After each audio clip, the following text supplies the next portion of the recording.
Gini, awal kasus ini muncul itu pikiran saya itu udah mengembara ke sana kemari mencari pembunuhnya. Itu saya mendapat sekitar 4 atau 5 calon tersangka yang kira-kira punya kans sebagai pelaku pembunuhannya. Saya kira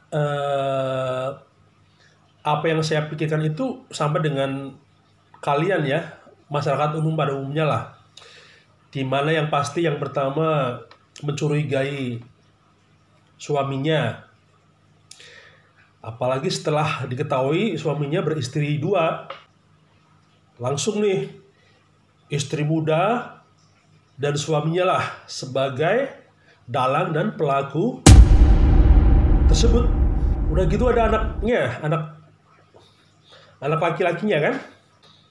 Anak laki-lakinya juga masuk ke dalam pikiran saya sebagai salah satu pelaku ya. Karena pada saat itu awal-awal tuh ada kontradiksi antara keterangan mengenai kunci mobil yang manual atau otomatis itu kan udah salah. Dia memberikan keterangan yang berubah-ubah. Terus makin kemari ada keponakan yang ternyata ada sidik jari dia di TKP. Udah gitu dia juga digonggong-gonggong kan sama anjing polisi itu kan. Itu saya sempat terpancing mencurigai dia. Tapi semakin kemari kok semuanya menyangkal. Dan setelah polisi penyidik memeriksa berbagai saksi ya, hingga terkumpul 69 saksi, tapi itu pun polisi belum bisa menentukan siapa pelakunya. Ditambah pula pengakuan polisi bahwa mereka belum bisa mendapatkan 2 alat bukti utama. Itu saya semakin wah, berarti orang luar nih pelakunya.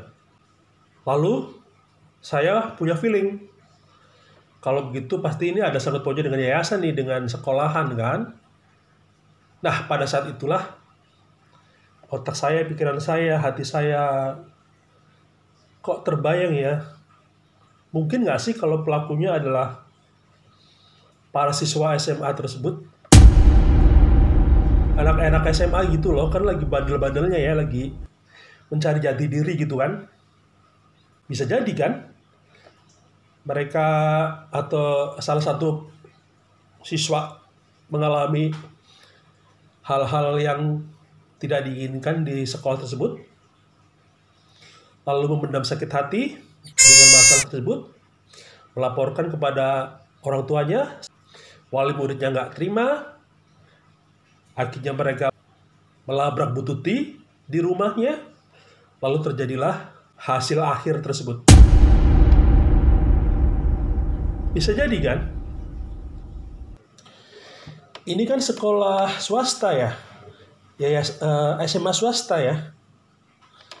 Jadi kalau swasta kan masih ada pungutan pembayaran sekolah ya, uang gedung, barangkali uang seragam, uang buku, SPP, kan banyak sekali pungutan yang diwajibkan ya bagi para siswa yang masuk sekolah tersebut untuk dibayarkan di kurun waktu tertentu ya.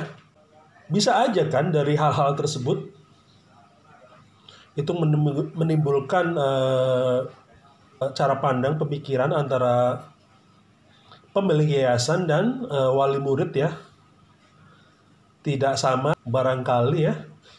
Mungkin ada siswa yang belum membayar, uang gedungnya belum lunas, barangkali uang pangkal sekolahnya itu belum lunas sampai sekarang, itu juga bisa menimbulkan masalah ya. Atau juga barangkali dari uang seragam ya yang harusnya dibayarkan sampai kurun waktu tertentu tapi belum lunas juga, itu juga bisa menimbulkan masalah. Uang buku juga, buku ini, buku itu, pelajaran ini, pelajaran itu kan perlu dibeli ya bukunya. Lagi syarat harus pakai sepatu, dan model rambut yang baku gitu kan. SPP juga, SPP yang sering terjadi sih. Ada yang kadang suka nunggak berapa bulan gitu kan, itu juga bisa menimbulkan masalah. Apalagi saat itu kan waktu terjadi PPKM, kondisi sedang musimnya corona mewabah ya, sehingga ada mungkin jangka waktu tertentu ada penekanan kepada murid sampai hari tertentu sebelum PPKM semua pembayaran harus lunas barangkali ya. Tapi ternyata ada yang belum. Berdasarkan masalahnya mungkin dia akan menghadap ketua yayasan ya, sama setelah mungkin menghadap kepala sekolahnya nggak berhasil, mungkin dari kepala sekolah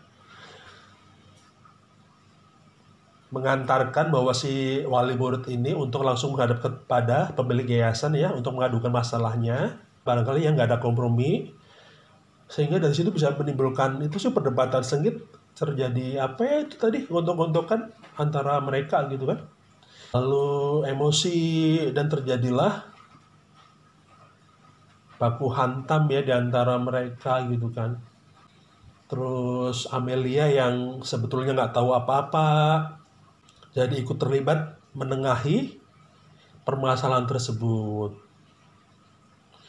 Cuma yang Bu Tuti dan Amelia nggak menyangka, pada saat tamu tersebut pulang dan mereka berdua masuk ke kamar masing-masing untuk tidur ya, istirahat. Di pagi buta ada penyusup masuk ke rumah tersebut. Mungkin si tamu tersebut datang kembali lalu melakukan penganiayaan kepada Bu Tuti dan Amel. Itu bisa jadi seperti itu ya. Ya semoga aja kasus ini bisa cepat terungkap. Bu Tuti dan Amel yang Mustika itu mendapatkan keadilan. Sementara pelaku bisa cepat ditangkap, diproses secara hukum. Karena udah main hakim sendiri ya, menghilangkan nyawa orang lain. Itu sangat tidak bisa diterima oleh manusia di bumi manapun ya. Dan mereka wajib membayar mahal dari apa yang telah mereka lakukan gitu. Jadi bagi pihak kepolisian, saya yakin sih kasus ini akan terungkap. Target saya nggak sampai pertengahan tahun 2022 inilah akan tertangkap pelakunya.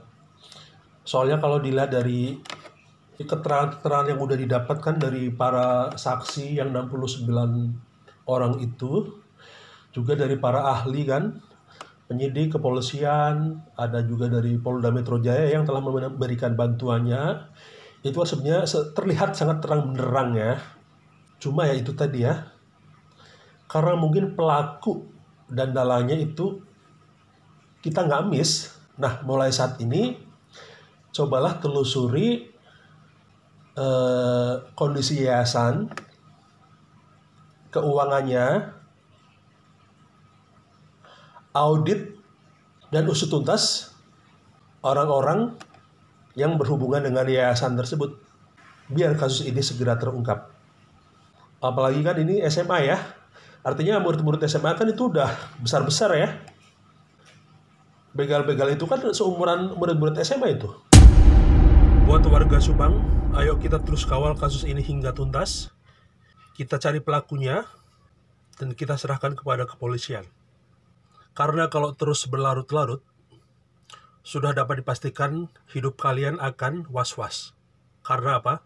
Karena kalian hidup di tengah pembunuh yang belum tertangkap. Dan tidak menutup kemungkinan suatu saat monster itu bisa berulah kembali dan menyerang orang-orang yang kalian cintai dan sayangi.